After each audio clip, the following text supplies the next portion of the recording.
21절 말씀부터 23절까지 말씀을 좀 보겠습니다. 21절부터 23절까지입니다.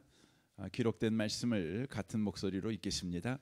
모든 통치와 권세와 능력과 주권과 이 세상뿐 아니라 오는 세상 일큰 모든 이름 위에 뛰어나게 하시고 또 만물을 그 발 아래에 복종하게 하시고 그를 만물 위의 교회의 머리로 삼으셨느니라.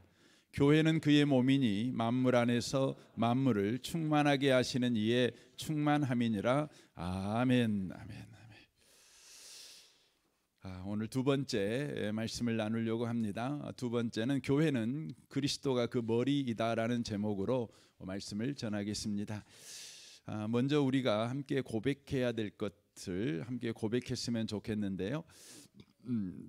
자막이 안 되겠죠? 예, 제가 색깔 안 칠해놔가지고 혹시 될까요? 앞에?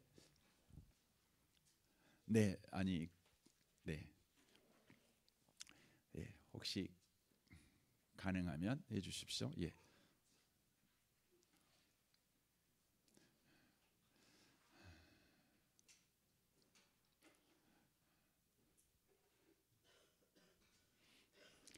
네, 우리 같이 한번 두 번 연속해서 고백했으면 좋겠습니다. 하겠습니다. 하나님의 교회는 그리스도가 그 머리이며 성령이 그 능력이며 세상이 그 사명이며 하나님의 나라가 그 초점인 살아있는 유기체입니다. 한 번 더 하겠습니다. 하나님의 교회는 그리스도가 그 머리이며 성령이 그 능력이며 세상이 그 사명이며 하나님의 나라가 초점인 살아있는 유기체입니다. 예. 우리는 지난주에 교회는 바로 믿음을 주며 믿음의 사람으로 세우는 것을 위해서 바로 존재한다는 것에 대해서 함께 말씀을 나눴습니다. 그러니까 교회는 성장의 목적도 아니고 예배당의 목적도 아니고 또 어떤 큰 사업을 하는 것도 목적이 아닙니다. 교회는 믿음의 사람을 세우는 것이 바로 목적이라고 하는 것입니다. 왜냐하면 교회라고 하는 그 말 자체가 에클레시아라고 헬라어로 하는데 바로 세상 속에서 불러내어진 사람들의 모임이 바로 교회인 까닭에 그렇습니다. 그러니까 하나님께서 주도적으로 세상 속에 살고 있는 저와 여러분을 불러내어서 바로 공동체를 이루게 하신 것이죠. 왜 공동체를 이루게 하셨냐면 바로 하나님을 믿는 삶을 살아가는 방식으로 인생을 살아가도록 하게 하기 위해서 바로 교회로 여러분과 저를 바로 불렀다고 하는 것입니다. 그래서 여러분과 제가 예수를 믿어 교회가 되었다면 우리의 삶은 계속해서 하나님께서 다루시고 계십니다. 믿음의 사람이 되도록 우리를 다루시고 계시는 것이지요. 어제는 10분 믿음의 사람이 됐다면 우리 하나님은 저와 여러분이 다음 날에는 15분, 20분 또 우리가 또 5분으로 줄어들 수도 있겠지요. 또 3분으로 줄어들 수도 있겠지요. 그러나 우리 주님은 낙심치 않고 또 저와 여러분이 믿음의 사람이 되도록 또 믿음으로 살아가도록 계속해서 역사하신다는 것입니다. 그 일을 바로 공동체 가운데 저와 여러분을 부르셔서 바로 교회 가운데 여러분과 저를 부르셔서 바로 그 일을 하신다고 하는 것입니다. 그래서 교회는 계속해서 그 일에 관심을 가지고 그 일에 진력해야 가야 된다고 하는 것입니다. 여러분 교회를 분별해 갈 때에 교회가 계획한 일이 잘 안 돼요. 그것 때문에 여러분 낙심하실 필요가 없습니다. 왜냐하면 교회는 계획한 일을 잘 하라고 교회가 세워진 게 아니기 때문에요. 그 계획이 될 수도 있고 안 될 수도 있겠지만 되는 방법을 통해서도 안 되는 바로 경우를 통해서도 저와 여러분에게 하나님은 바로 믿음이 자라는 바로 기회로 그렇게 삼으시고 계신다고 하는 것이죠. 그러니까 교회가 일이 이런 일 저런 일 막 일어납니다. 그때마다 여러분과 제가 살펴봐야 되는 것은 분위기도 아니고 어떤 사건이 좋은 사건이냐 안 좋은 사건이냐 그것도 아니고 바로 그 일로 인하여서 우리의 믿음이 자라고 있는가, 또 우리 주변의 사람들이 믿음의 사람으로 그렇게 세워져 가고 있는가, 이것을 늘 분별해야 합니다. 이것을 위해서 교회 가운데 중직자를 세운 것입니다. 그래서 중직자들은 어떤 일이 일어나든 어떤 계획이 되든 안 되든 또 어떤 경우를 당하든 간에 자기 자신이 믿음의 사람으로 세워가는 기에 하나님이 지금 믿음의 일을 행하고 계신다, 그것에 반응하는 일에 저와 여러분이 진력할 뿐만 아니라 주변에 있는 사람들이 믿음으로 반응할 수 있도록 도와주는 일을 바로 해가는 것이 무엇보다 중요하다는 것을 우리가 놓치시지 않으셨으면 좋겠습니다. 자, 그렇다면 우리가 믿음의 사람으로 세운다고 할 때 어떤 믿음의 사람으로 세운다는 의미입니까? 그 첫 번째가 뭐냐면 바로 그리스도가 머리라는 믿음을 갖도록 우리 하나님은 그렇게 일해 가시고 계신다는 것이죠. 그러니까 그리스도가 주인이라는 것입니다. 예수님이 교회의 주인이라는 거죠. 이 교회라는 것은 이 건물 안에 있는 우리들의 모임의 주인이 주님이시다, 그런 의미도 있지만 저와 여러분의 직장생활, 또 가정생활, 우리의 인생 20대, 30대, 50대 어떤 경우든지 바로 저와 여러분의 바로 주인이 예수님이시다, 이 믿음을 갖도록 주님께서 바로 일하신다고 하는 것입니다. 왜 그렇게 일하십니까? 바로 하나님께서 예수님을 바로 우리의 주인으로 바로 세우셨기 때문에 그렇습니다. 하나님이 예수님을 우리의 주인으로 세우신 까닭에 바로 저와 여러분이 예수님을 주인으로 믿는 믿음을 갖도록 하기를 원하신다는 것이죠. 그래서 오늘 본문 말씀이 그렇게 말씀하지 않습니까? 22절 보시면 만물을 그의 발 아래 복종하게 하시고 그를 만물 위에, 그는 예수님이시죠, 예수님을 만물 위에 교회의 머리로 삼으셨느니라 라고 말씀하고 있는 것입니다. 하나님께서 예수님을 교회의 머리로 삼으셨습니다. 그래서 하나님은 오늘날 저와 여러분에게 역사하는 것입니다. 내가 예수를 하나님 너의 머리로 삼았으니 그 예수를 바로 주인으로 믿는 믿음을 가져라, 이렇게 요구하신다는 것이죠. 에베소 4장 15절에도 이렇게 말하지요. 범사에 그에게까지 자랄지라 그는 머리니 곧 그리스도라 라고 되어 있습니다. 범사에 뭐 좋은 일 만나든지 안 좋은 일 만나든지 일이 성공하든지 일이 실패하든지 교회가 시끌사끌하든지 교회가 그냥 천국이 됐든지 간에 어떤 일을 만나든지 간에 우리는 그에게 잘하는 거지요. 어디에게 잘하는 거죠? 바로 예수님에게 잘한다는 거죠. 예수님에게 잘한다는 것은 어떤 표현입니까? 예수님을 믿는다는 겁니다. 무슨 일을 만나도 예수님이 주인이시다, 이렇게 믿는다고 하는 것이죠. 믿을 때 어떤 일이 벌어집니까? 그에게서 온 몸이 각 마디를 통하여 도움을 받음으로 사랑 안에서 스스로 세우느니라. 그러니까 예수님을 믿었을 때 예수님으로부터 바로 하나님의 은혜가 공급되어서 저와 여러분이 하나님 닮아가는 사람으로 바로 성장해 간다, 이렇게 성경은 바로 이야기를 하고 있다고 하는 것입니다. 5장 23절에도 말하지요. 그리스도께서 교회의 머리됨이니 그가 바로 몸의 구주시니라 라고 말씀합니다. 골로새서 1장 18절에서도 그는 몸된 교회의 머리시라, 그가 근본이요 죽은 자들 가운데서 먼저 나신 이시니라 라고 말씀을 하고 계신다고 하는 것입니다. 예수님이 주인이십니다.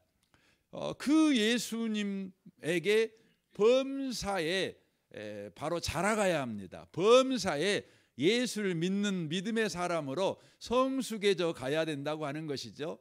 그때 저와 여러분은 하나님 닮은 사람이 될 뿐만 아니라 구원받은 자로서 구원이 무엇인가를 실제적으로 우리가 경험하며 누리며 그 구원의 그 풍성함에 참여하는 인생을 살아가게 된다, 그렇게 이야기를 하고 계시는 것입니다. 요한복음 1장 3절에는 이렇게 말하지요. 만물이 그로 말미암아 지은 바 되었으니라고 말합니다. 그러니까 하나님께서 예수님을 우리의 주인으로 임명했기 때문에 바로 우리는 예수를 믿는 믿음 위에 서야 합니다. 그뿐만 아니라 예수님의 존재 자체가 바로 우리의 주인이십니다. 그분은 우리를 창조하신 분이라는 것입니다. 그래서 우리는 예수 믿고 사셔야 됩니다. 그래서 예수를 안 믿는다는 것, 예수를 부정한다는 것은 저와 여러분이 바로 우연히 바로 존재한 존재다. 그렇죠. 우리가 우연히 존재하는 자다 이렇게 믿고 사는 것입니다. 그러나 예수님을 주인으로 믿고 사는 사람은 나는 하나님에 의하여 창조된 자다. 하나님이 사랑으로 창조한 자다. 하나님이 목적을 가지고 창조한 자다. 하나님께서 우리를 볼 때마다 아버지로서 우리를 대하는 자가 바로 나다. 이 믿음이 뭐냐면 예수님을 주인으로 믿는 것입니다. 왜냐하면 예수님이 바로 우리의 창조주가 되시는 까닭에 바로 그렇다고 하는 것입니다. 골로새 1장 16절은 말합니다. 만물이 그로 말미암고 그를 위하여 창조되었고라고 말합니다. 그러니까 우리가 예수님을 믿는다는 것은 예수님이 나의 창조주이시며 나라는 존재는 바로 예수님과 관계 속에 살도록 지음받은 자라는 고백이 뭐냐면 예수 믿고 사는 겁니다. 예수가 주인이시다 이것입니다. 그러니까 주님께서 나를 창조하신 목적이 뭐냐면 주님을 위해서 창조하셨다는 거죠. 이 말이 어떤 의미냐면 주님이 편하려고 창조했다, 주님이 쉬시려고 창조했다 이런 의미가 아니라 주님께서 우리를 사랑의 대상으로 바로 여기시려고 우리를 창조하셨다 이런 의미입니다. 주님이 나를 자녀로 창조하셨고 주님이 나를 당신의 아내로 창조하셨다 이런 의미입니다. 여러분 부모에게 자식이 없다는 것만큼 힘들고 괴로운 일이 어디가 있겠습니까? 여러분 남편 된 자에게 아내가 없다는 것만큼 참으로 힘들고 고통스러운 일이 어디가 있겠습니까? 어디 글을 보니까 이런 글이 있더라고요. 노년에 여자에게 있어야 될 것 5가지하고 쭉 나오더라고요. 제가 다 못 외우겠는데 그 첫 번째가 뭐냐면 돈이었습니다. 두 번째가 그 건강, 세 번째가 딸, 뭐 네 번째가 뭐 다섯 번째 뭐 이렇게 돼 있더라고요. 근데 그러면 남자가 늙으면 필요한 5가지가 뭐냐? 그러면 첫 번째 아내, 두 번째 마누라, 뭐 세 번째 부인, 뭐 이러더라고요. 그러니까 5가지가 다 뭐냐면 부인이에요, 부인. 아내 없으면 남자는 아무것도 아니라는 거지요. 근데 여자는 거기 5가지 중에 남편이 안 들어가요. 남편이 안 들어가요. 여자는 늙어도 다양한 것이 필요해요. 근데 남자는 딱 한 가지만 필요해요. 참 남자들은 순애보가 있는 것 같아요. 예. 어쨌든 예수님에게 있어 필요한 건 뭐냐면 너밖에 없어라는 거죠. 왜냐하면 예수님 우리의 남편이시니까. 우리는 인생을 살아갈 때 예수님도 필요하고 돈도 필요하고 건강도 필요하고 되게 필요한 거 많습니다. 그래갖고 필요한 거 막 세다가 더 이상 없으면 거기다가 은근슬쩍 예수님 이렇게 끼는 정도밖에 아니지요. 근데 예수님에게 있어서 첫 번째는 너, 두 번째는 너, 세 번째도 너 이러신다는 거 아니겠습니까? 그것이 뭐냐면 예수님이 나의 주인이시다. 바로 이 신앙 고백이라고 하는 것이죠. 에베소 바로 사도행전 20장 28절에 이렇게 말씀합니다. 하나님이 자기 피로 사신 교회라고 돼 있죠. 그러니까 예수님이 주인이신 이유가 뭐냐면 우리의 창조주이시죠. 그래서 모든 게 바로 예수님으로부터 창조되었어요. 그래서 예수님에게서만 의미가 있는 거죠. 근데 교회도 그런다는 겁니다. 교회도 예수님께서 자기 피로 창조하셨어요. 자기 피로 창조하셨어요. 여러분 만물은 말씀으로 그냥 창조하셨는데 교회는 자신의 피로 창조하셨다. 이렇게 말씀을 하고 계신 거지요. 에베소 5장 25절에 보면 그리스도께서 교회를 사랑하시고 그 교회를 위하여 자신을 주셨다. 이렇게 말씀합니다. 그러니까 교회된 저와 여러분이 예수님을 주인으로 섬기고 주인으로 믿고 살아가는 것이야말로 가장 영광스러운 바로 삶의 방식이라고 하는 것이죠. 가장 사랑스러운 삶의 태도, 가장 이대한 삶의 방식, 그것이 바로 예수가 나의 주님이시다, 이렇게 믿고 살아가는 거라고 하는 것입니다. 저는 이곳에 오신 모든 분들이, 특별히 우리 피택자들이요, 예수님이 주인이신 것을 믿고 살아가는 우리 피택자들 다 되시고, 또 여러분 임직된 이후에도 계속해서 교회 가운데 어떤 일을 만나든지 그것이 여러분의 믿음을 북돋아주는 일로 쓰여지는 그런 은혜가 있길 바랍니다. 그리고 여러분 주변에 있는 사람들에게 끊임없이 믿음을 독려하고 믿음 속에 참여하도록, 예수님이 주인시다에 참여하게 하는 일에 여러분이 바로 돕는 역할을 하는 그런 귀한 교회 중직자들이 다 되시기를 바랍니다. 여러분과 제가 예수님이 주인이 아니면, 또 교회가 예수님이 주인이 아니면 어떤 일이 벌어질까요? 여러 가지 일이 벌어지는데, 이 사도행전과 바울 서신을 보면 예수님이 주인이시다, 이 믿음을 잃어버린 교회 가운데 이런 증상들이 나타납니다.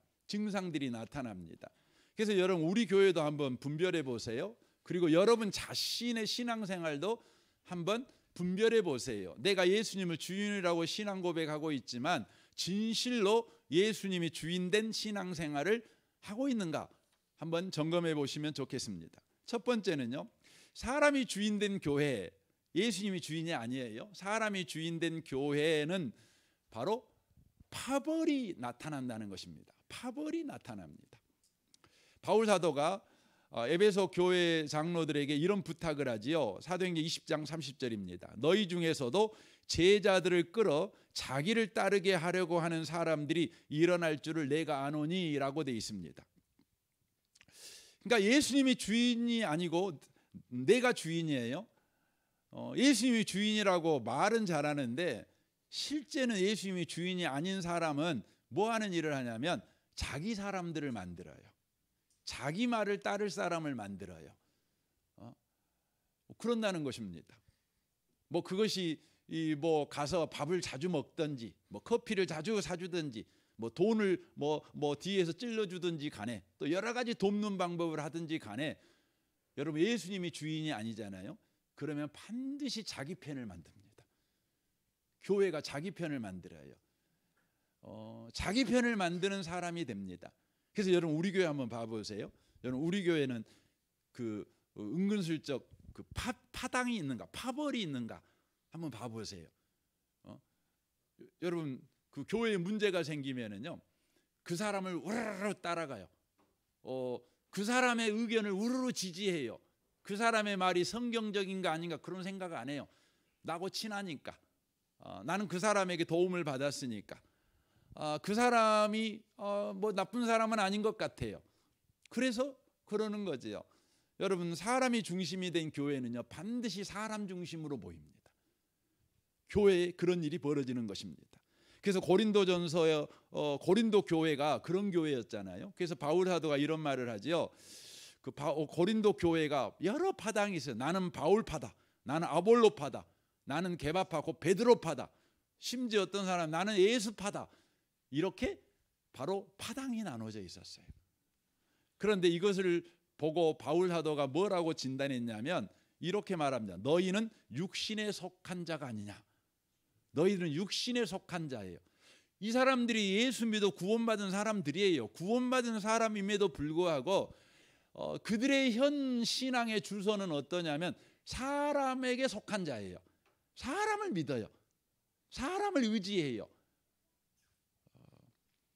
여러분 우리 교회가 그런 교회인가 한번 점검해 보셔야 돼요. 혹시 여러분의 지금 신앙이 그런가 보셔야 돼요. 그러면 여러분과 제가 정말 화들짝 놀라시고, 여러분과 제가 어떻게 해야 돼요? 여러분 주님을 주인으로 섬기는 신앙으로 돌아오셔야 돼요.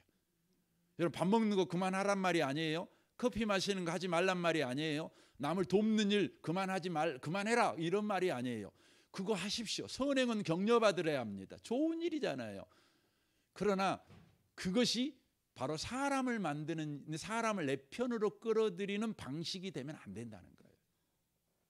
두 번째, 사람이 중심이 되면요, 어떤 일이 되냐면 바로 복음이 아닌 다른 기준이 중심이 되는 현상이 일어납니다.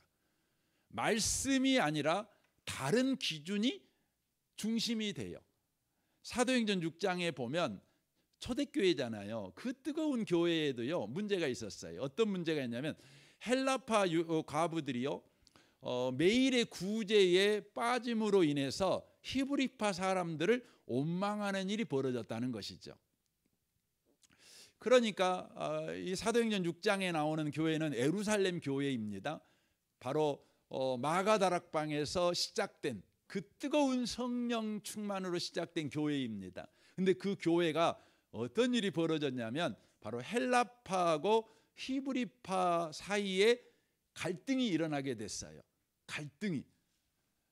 뭐가 중심이 돼서 그렇습니까? 바로 구제하는 일이, 돈 쓰는 일이 중심이 됐기 때문에 그래요. 돈 쓰는 일.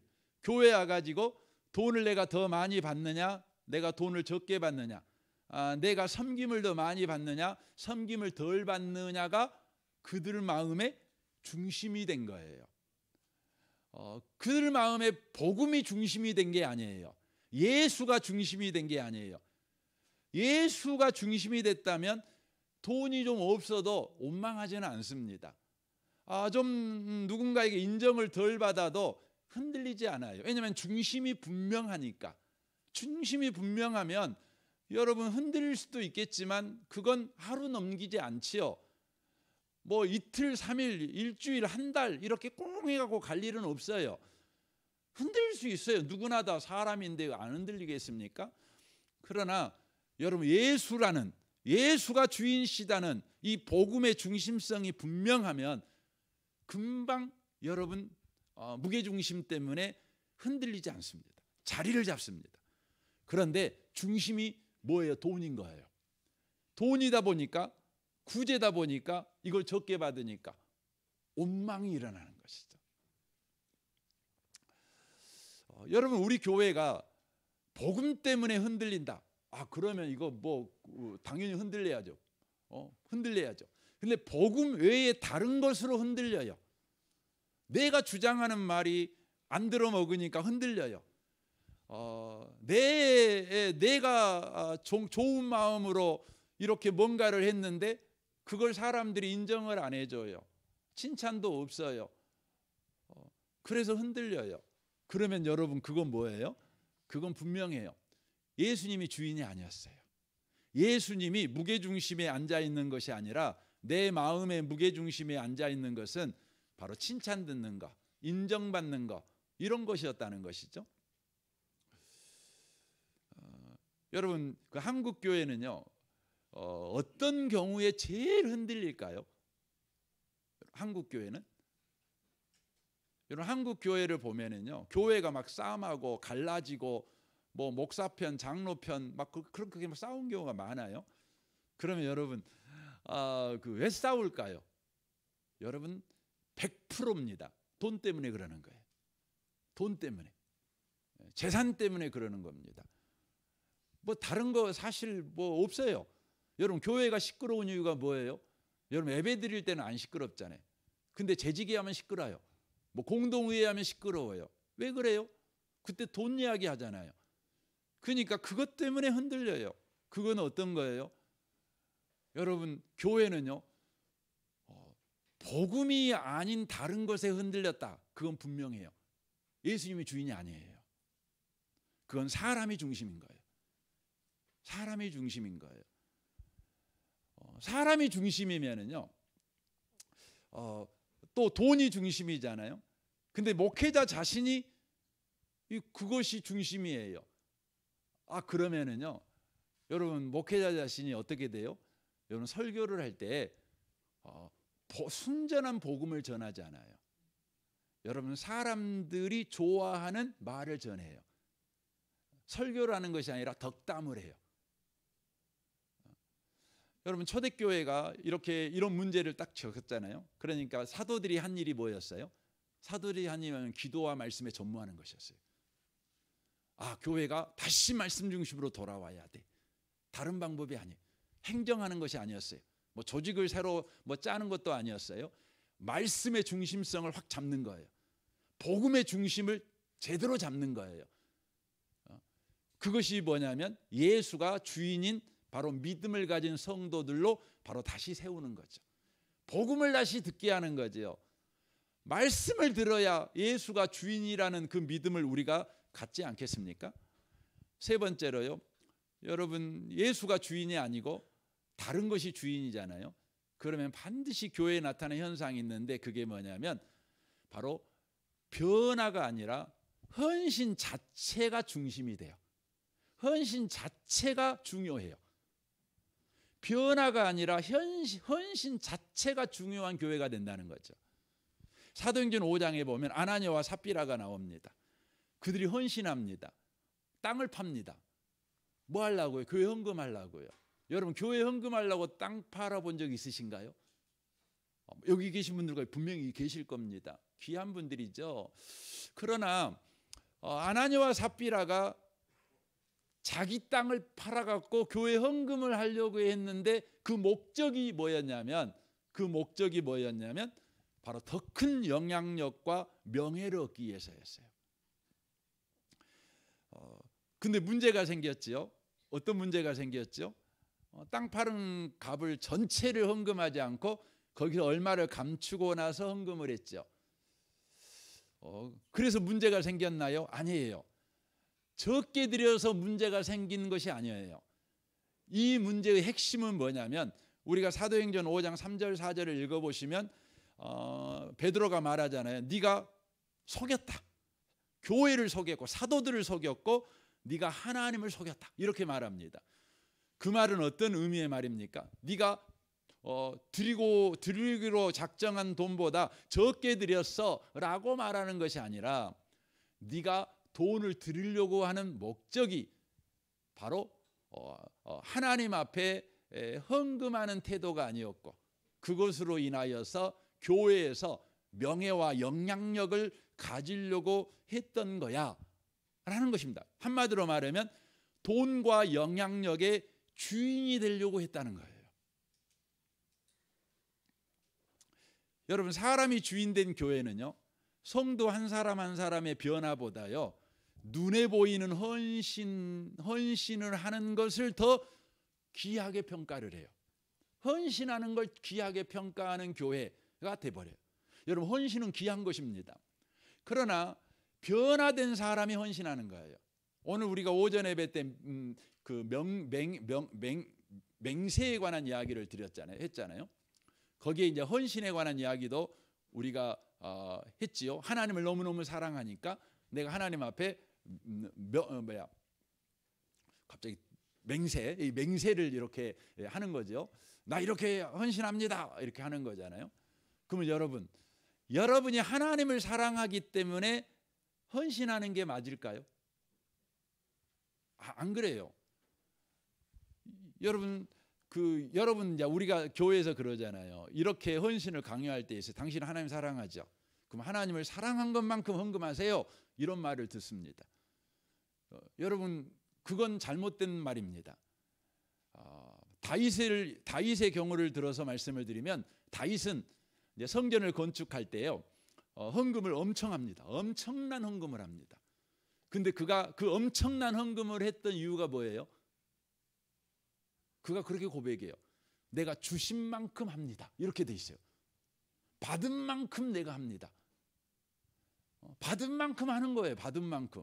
여러분, 11조는 어떻게 해요? 그것이 헌금의 정신이잖아요. 헌금은 받은 만큼 하는 거예요. 주신 만큼, 하나님이 나한테 주신 것만큼 하는 거예요. 하는 거예요. 내가 하나님을 사랑해요. 근데 나한테 주신 돈이요, 내 마음으로는 1억을 하고 싶지만 내가 받은 돈이 10만 원밖에 없어요. 그럼 10만 원 하는 거예요. 그럼 그것이 하나님 앞에 영광이에요. 하나님이 그것을 과부의 바로 한 냅돈처럼 받아주시는 거예요. 이걸 놓치시면 안 돼요. 그러니까 여러분, 헌신이 중요해요.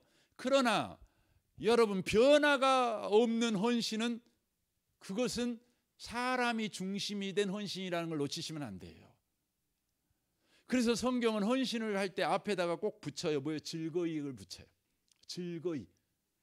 즐거이 헌신하는 거예요.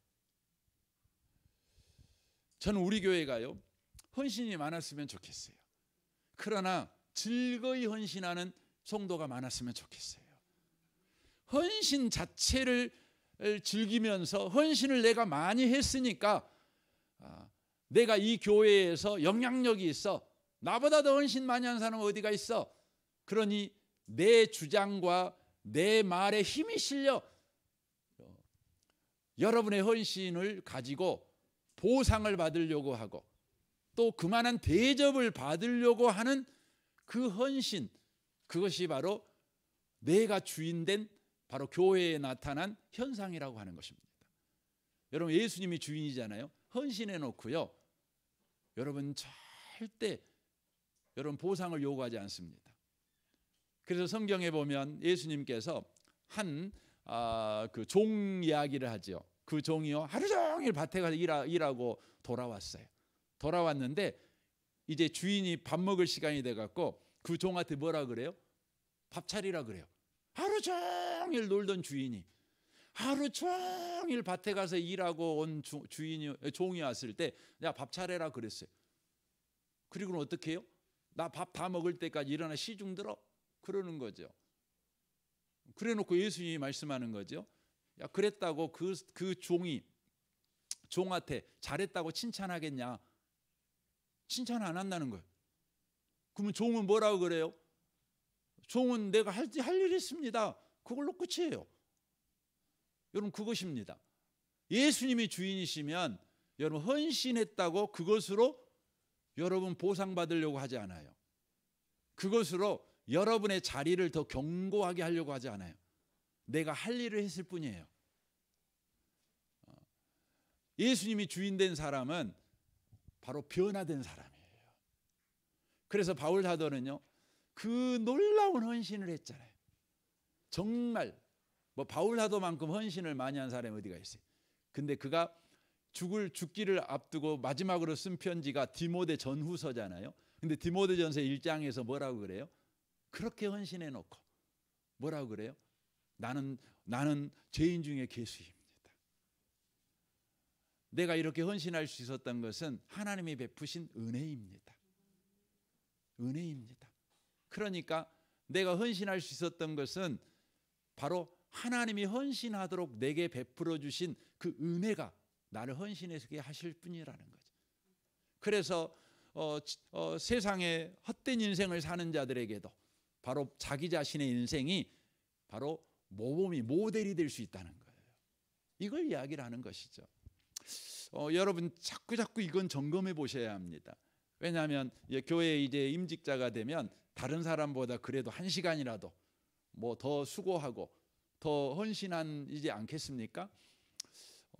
그때 여러분의 헌신이 바로 예수님이 주인됨으로 나타난 헌신인가, 아니면 내가 주인되어 하는 헌신인가를 늘 점검해 보셔야 하는 거예요. 중요한 것입니다. 네 번째로 내가 주인이 되면 나타나는 일이 있습니다. 그건 뭐냐면 약함은 감추고 능력은 자랑한다는 것입니다. 약함을 감춰요. 약점을 감춰요. 능력만 자랑한다는 것이죠. 바울은 고린도 후서 1장 11장과 12장에서 하나님이 주인된 교회의 표지를 4가지로 말합니다. 첫 번째 약함, 두 번째 눈물, 세 번째 고난, 네 번째 십자가의 흔적, 이렇게 말합니다. 그러니까 예수님이 주인된 교회의 표시가 뭐냐? 약함이에요. 눈물이에요. 고난이에요. 십자가의 흔적입니다. 그래서 바울 사도는 예수님이 주인된 교회인 까닭에 그는 이렇게 고백을 하지요. 고린도후서 12장 9절 하반절입니다. 우리 같이 한번 읽어보시면 좋겠습니다. 나의 여러 약한 것들에 대하여 같이 읽겠습니다. 자랑하리니 이는 그리스도의 능력이 내게 머물게 하려 함이라. 그러므로 내가 그리스도를 위하여 약한 것들과 능욕과 궁핍과 박해와 공고를 기뻐하노니 이는 내가 약할 그때의 강함이라 라고 말합니다. 예수님이 주인인 성도, 예수님이 주인이시다고 믿는 성도들은 자기의 능력을 자랑하는 것이 아니라 자기의 약함 속에서 드러나는 주님의 능력을 자랑합니다. 그러나 내가 주인인 교회, 사람이 주인인 교회는요, 끊임없이 자기의 성과, 자기의 성공 스토리, 자기의 능력, 스펙, 성취, 이것을 끊임없이 보여주려고 합니다. 그리고 자기의 약함, 실패, 눈물은 숨겨버립니다. 숨겨버립니다. 좋은 모습만 보여주려고 합니다. 그래서 그런 사람들한테는요, 기도 제목이 없어요. 요즘 제가 성도님을 기도하고 싶은데 혹시 기도 제목 있으세요? 이렇게 물어보면 그냥 일반적인 것 하겠죠. 그러나 자기의 진짜 기도 제목은 감춰버립니다. 저는 우리 교회가요, 적어도 순모임 할 때, 여러분 뭐 평상시 서로 기도하지도 않고 서로 알지도 못한 사람한테 막 기도 제목 이거 해주세요, 이거 해주세요, 이렇게 할 필요는 없습니다. 하지만 여러분 순모임, 적어도 순모임에서 늘 여러분을 위해 기도하고, 여러분들이 예수의 피의 보혈 가운데 있다는 걸 믿는 사람들, 그 공동체에서는 여러분의 눈물도 고백하시면 좋겠어요. 여러분의 약함도 고백하시면 좋겠어요. 여러분의 슬픔도, 여러분의 실패도, 또 여러분의 자녀 문제도, 또 부부관계도, 또 여러분이 부모와의 관계도, 여러분 참 그 슬픈 사연이 여러분 없는 집이 어디가 있어요? 여러분 아프지 않는 집이 어디가 있어요? 여러분 집 생각하면 머리가 찌끈찌끈하고, 여러분 두통이 없는 사람이 몇이나 있겠습니까? 여러분 예수님이 주인인 교회는요, 적어도 나의 이런 걸 나눌 수 있는 사람이요, 2명 이상은 있어요. 2명 이상은 있어야 돼요. 영보다 1명이라도 있어야 돼요.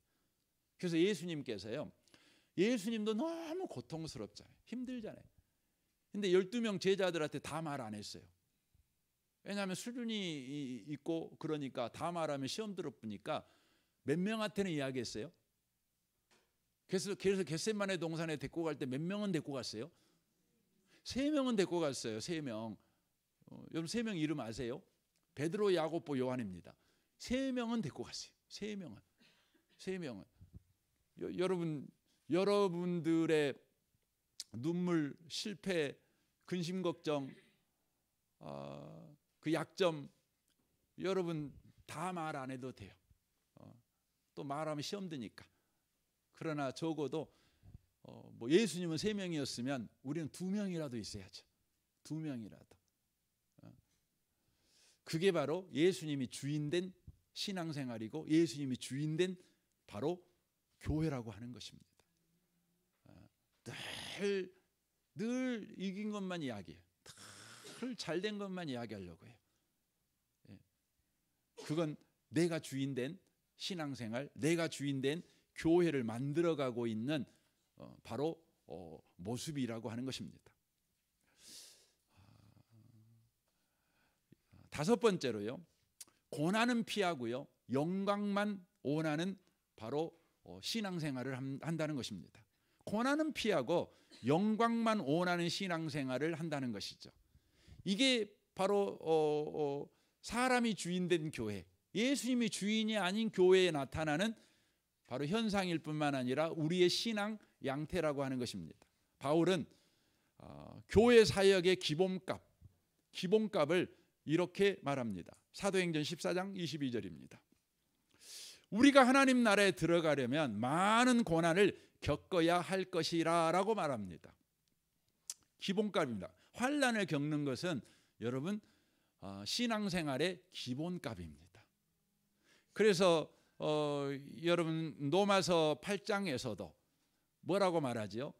고난, 여러분 영광을 받으려면 반드시 뭐가 전제돼야 되죠? 고난이 있어야 돼요. 고난이 있어야 됩니다. 디모데전서에서도 이야기하잖아요. 우리를 예수 믿게 하셨어요. 근데 예수 믿게 하셨는데 예수 믿게만 하신 것이 아니라 믿음과 동시에 이것도 같이 줬어요. 뭣도요? 고난도 함께 줬어요. 그래서 믿음의 쌍둥이가 뭐냐? 고난이에요, 고난. 그러니까 여러분과 제가 예수를 믿는 믿음을 선물로 받았다면 함께 받은 것이 있는데 그것이 뭐냐면 고난이라는 걸 받았어요. 왜 믿음을 선물로 받은 우리가 고난까지 여러분 함께 받았을까요? 그 이유는 히브리서에서 예수님을 통해서 우리에게 말씀하죠. 예수님은요, 하나님의 아들이심에도 불구하고 여러분 고난을 통해서 뭘 배웠어요? 순종을 배웠어요. 여러분과 제가 믿음을 선물로 받았는데 이 믿음의 열매가 뭘까요? 순종입니다. 순종입니다. 그래서 로마서 1장에서 바울 사도가 이야기합니다. 저와 여러분에게 복음이 필요한 이유가 뭐냐? 그러면 믿어 순종케 하기 위해서 이렇게 돼 있어요. 믿어 순종케 하기 위해서.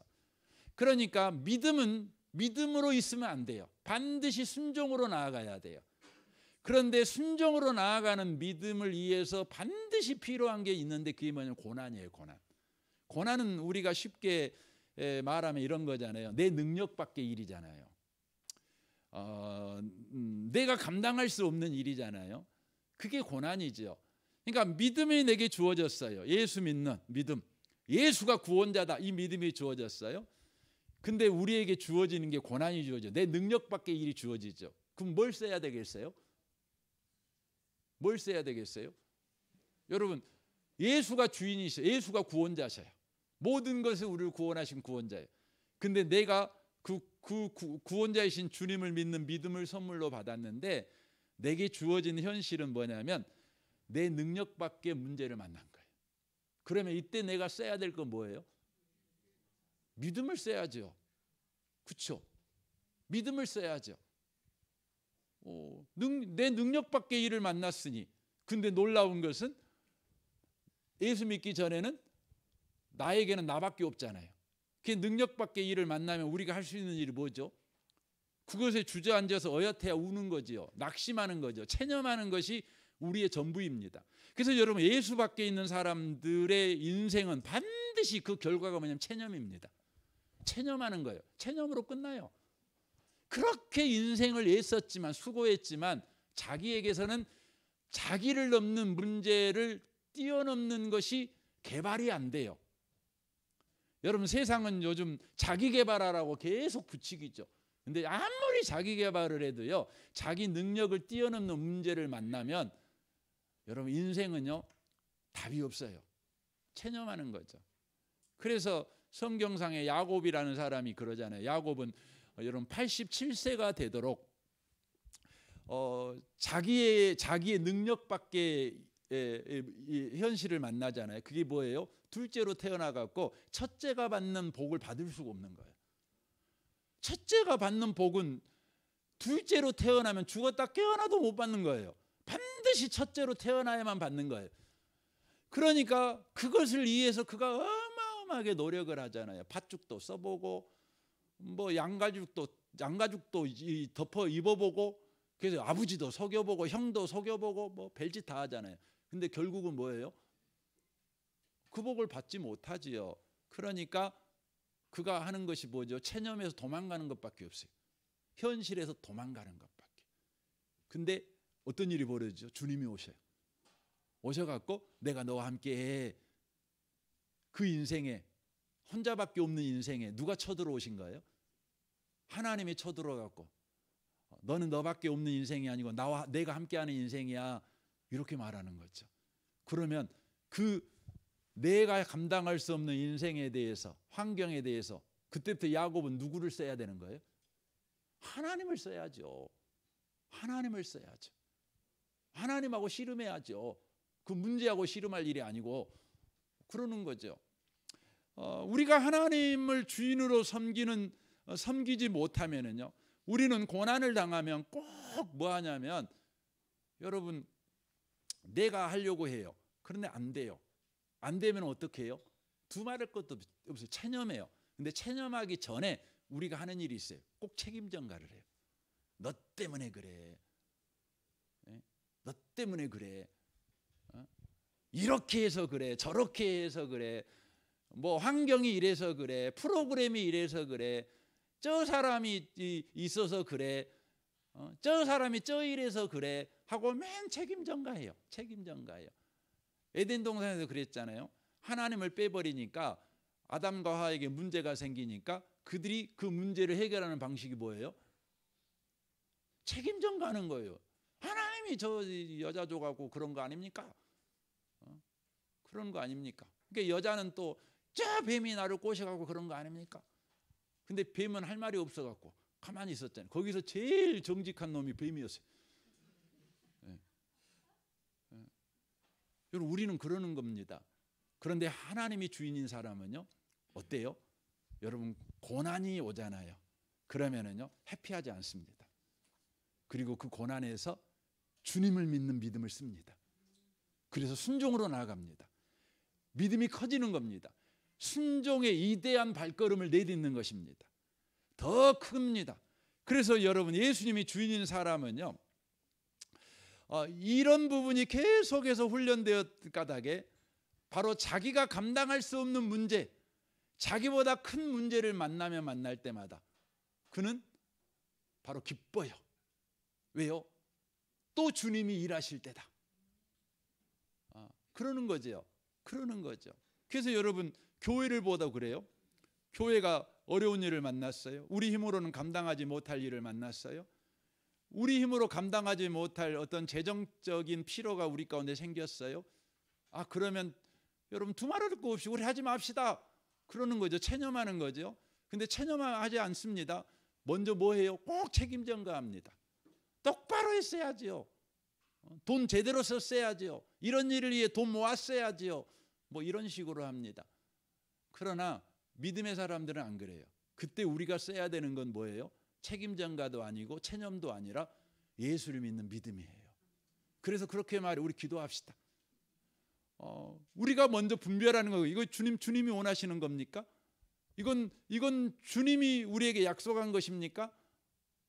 그렇다면 우리가 해야 될 일은 책임 전가도 아니고, 우리가 개가천성하는 것도 아니고, 우리가 그냥 으쌰 우리 마음을 모아봅시다, 그것도 아니고, 우리가 해야 될 일은 뭐예요? 엎드리십시다. 우리 안에 주님을 믿는 믿음을 쓸 수 있도록, 믿음으로 충만해지도록, 성령으로 충만하도록 우리 기도합시다. 이렇게 하는 거죠. 이게 뭐예요? 이게 교회가, 예수님이 주인인 교회의 바로 모습이라고 하는 것입니다. 여러분, 우리 중직자 여러분, 우리가 왜 중직자가 돼야 됩니까? 그러라고 중직자 되는 겁니다. 중직자 되는 겁니다. 그래서 여러분, 교회에 새로운 여러분 장로님들이 세워지고, 새로운 여러분 권사님, 집사님이 세워지면은요, 교회가, 여러분, 사람이 세워지는 것은요 항상 시끌시끌해요. 복잡해. 여러분, 우리 그러잖아요. 그냥 주방에서 나 혼자 일하면 외롭잖아요. 그래도 속은 편해. 그렇죠? 마음 맞은 사람 두 사람이 일하면은요, 얼마나 좋아요. 얼마나 좋아요. 근데 여러분, 마음 안 맞는 사람 한 사람이 더해져 보세요. 그럼 그때부터 힘들어요. 그럼 10명이 오면요, 일할 때 10명이 오면 얼마나 좋습니까? 할렐루야 아닙니까? 아니에요. 놀렐루야예요. 그때부터 기가 막히고 힘들어. 100명이 오면요, 다 패닉에 빠져버리잖아요. 이 패닉이라는 게 뭐냐면 신이거든요.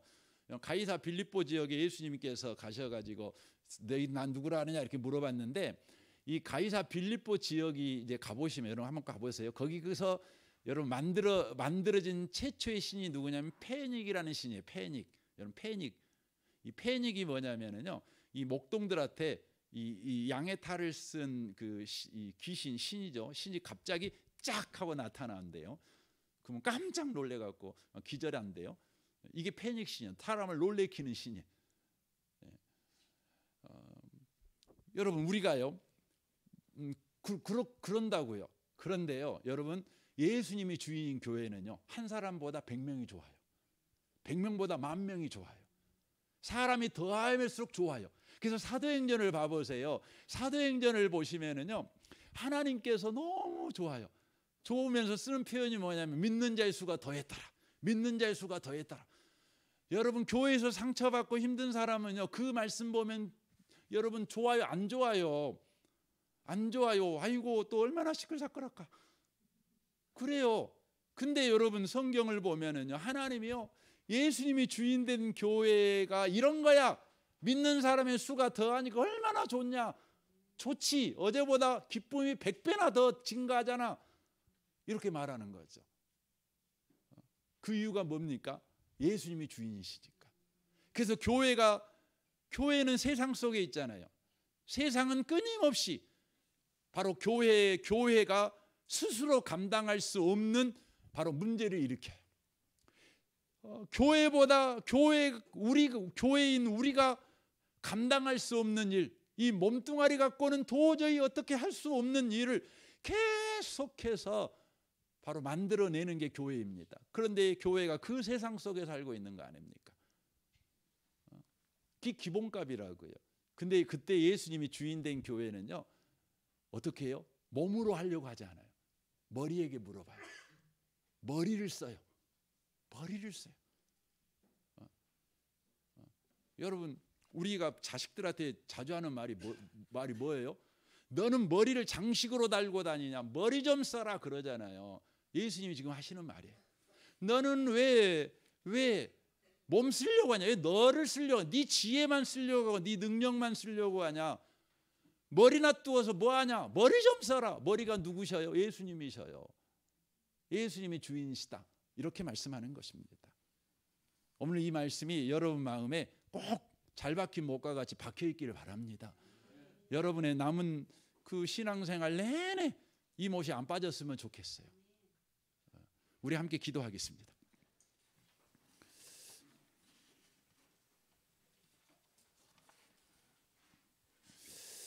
오늘 말씀을 생각하면서 예수님이 주인이십니다.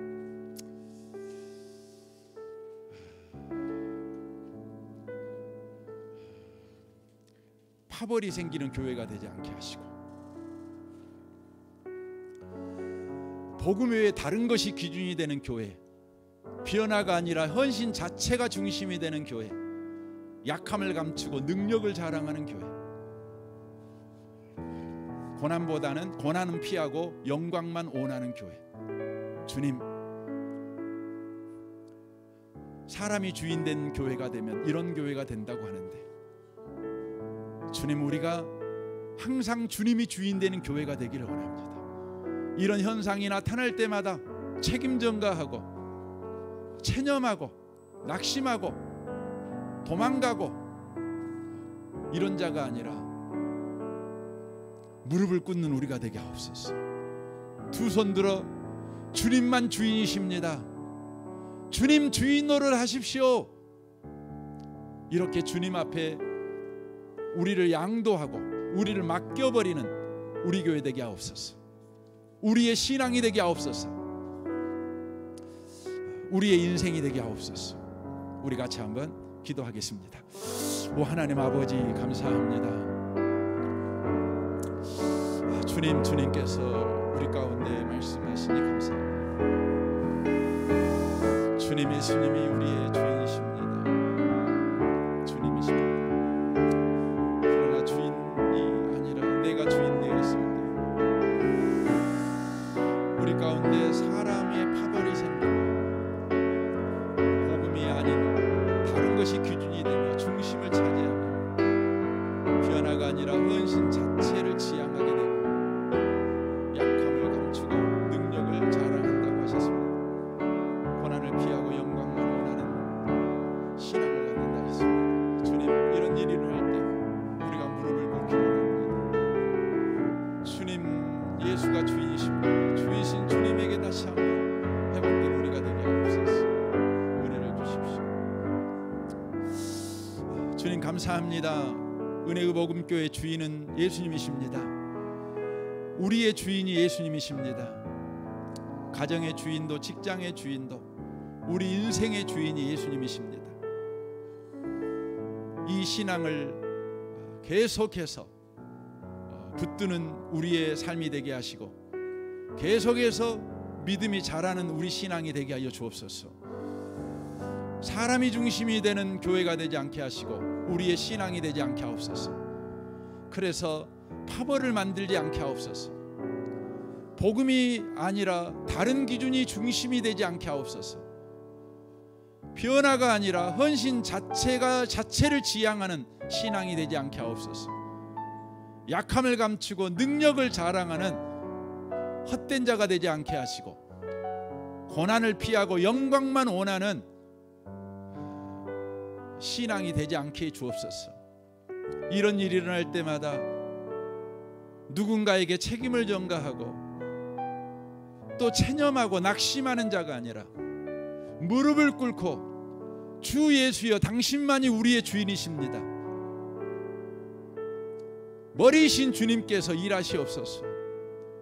그렇게 우리의 삶과 상황과 우리의 사건을 주님 앞에 맡겨버리는 그런 일을 해가는 우리가 되도록 축복하여 주옵소서.